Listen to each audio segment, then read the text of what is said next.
Westminster Presbyterian Church has been an important part of our family's life for almost 15 years. Alan and I have watched our daughters grow up in this church.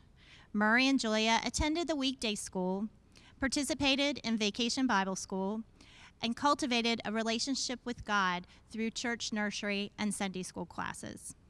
Together, we have celebrated Julia's baptism and Murray's confirmation, and we've watched with pride as our daughters sing in the youth choirs and joined their church friends in leading worship on Youth Sunday.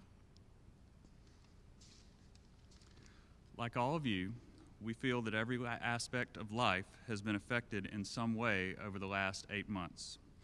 And while it certainly pales in comparison to some other challenges, our family's church routine has been dramatically altered.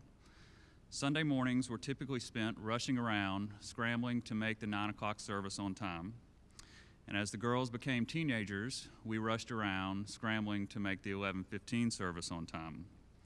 But with the switch to virtual services, we worshiped in our den with our pets and our coffee on the same TV that we watched family movies and Georgia football games. And I certainly was not dressed as I am today. We have greatly missed our church community during these past few months, and we are excited for the option to participate in person going forward. But there is something to be said for worshiping whenever you can provide your full attention and wherever you may be on Sunday.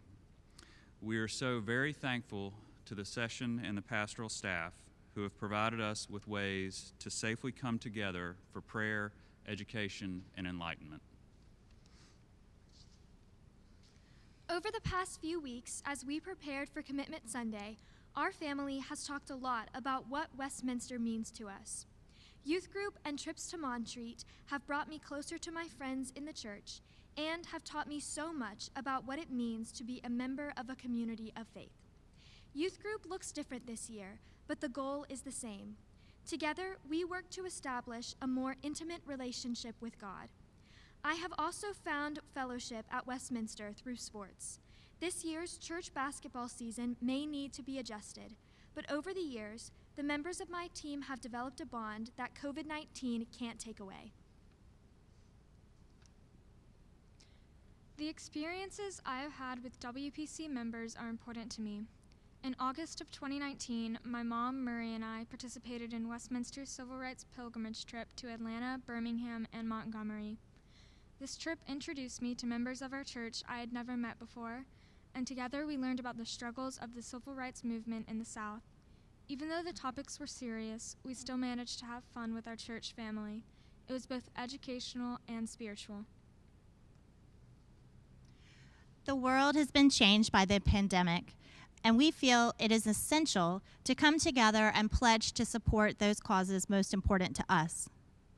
For our family, Westminster plays a significant role in our lives and touches so much of what we do.